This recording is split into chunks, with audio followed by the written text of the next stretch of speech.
Hi hello friends, welcome to Sridevi's daily life. இது என்னோடய first video. So first video upload பண்ண முன்னாடி நம்ம கோயிலில் தரிசனம் பண்ணிவிட்டு அப்லோட் பண்ணலாங்கிறத என் தம்பி சொன்னான். சரி, அதுவும் கரெக்டு தான். அப்போ கோயிலுக்கு கிளம்பலான்னு சொல்லிட்டு 2 பேரும் ரெடி ஆயாச்சு. ரெடி பண்ணிவிட்டு நாங்கள் கோயிலுக்கும் போக ஸ்டார்ட் பண்ணிட்டோம். பார்த்தோம், காசி விஸ்வநாதர் கோயில்னு சொல்லிட்டு பக்கத்தில் ஒரு ஃபேமஸ் கோயில் உண்டோ. சரி, ஓகே, காசி விஸ்வநாதர் கோயில் போய் சிவனை வழிபட்டுட்டு நம்ம வீடியோவை அப்லோட் பண்ணுவோம்னு சொல்லிட்டு 2 பேரும் ரெடியாகி கோயிலுக்கும் போக ஸ்டார்ட் பண்ணிட்டோம். கோயில் போனால் நல்லது தானே, கண்டிப்பாக நல்லது நடக்கும். அந்த நம்பிக்கை தான் எங்களுக்கும், எல்லாருக்கும் இருக்கிற மாதிரி அதே நம்பிக்கை எங்களுக்கும் இருக்கிறனால தான் கோயிலுக்கும் போயாச்சு. ரீச் ஆயாச்சு, கோயிலில் உள்ளே போயாச்சு. கோயில் போனோடனே எல்லோரும் நின்னாங்க. எல்லாரையும் பார்த்தோம். என்னோடய ஃப்ரெண்டு ஸ்கூல் ஃப்ரெண்டையும் பார்த்தோம். அவளுக்கு ஒரு ஹாய் போட்டேன். அப்புறம் கோயிலில் நல்ல ஒரு தரிசனம்.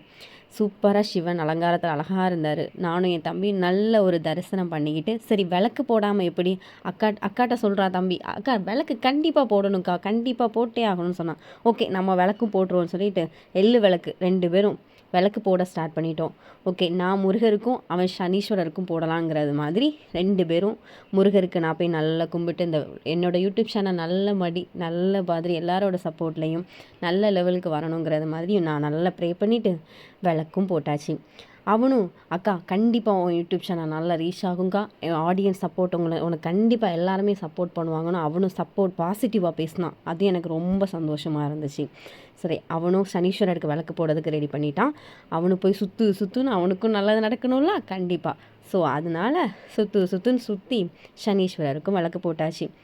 விளக்கு போட்டு முடிச்சுட்டு சந்தன குங்குமம் இருந்துச்சு. ஸோ அதையும் எடுத்து வச்சுக்கிட்டு 2 பேரும் வச்சுட்டு, எனக்கு எப்படி சுற்றணும் கோயிலுன்னு தெரியாமல் போச்சு. ரொம்ப நாள் ஆச்சு அந்த கோயிலுக்கு போய்.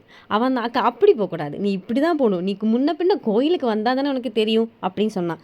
அதே மாதிரி கரெக்டாக நாங்கள் 2 பேரும் நல்ல கோயிலையே சுற்றிட்டு ஒரு செல்ஃபி வீடியோ மாதிரி ஒன்று எடுத்துகிட்டு, சரி கிளம்புவோம் அப்படின்னு சொல்லிட்டு வீடு பார்த்து போகலான்னு சொல்லிட்டு கிளம்பிட்டோம்.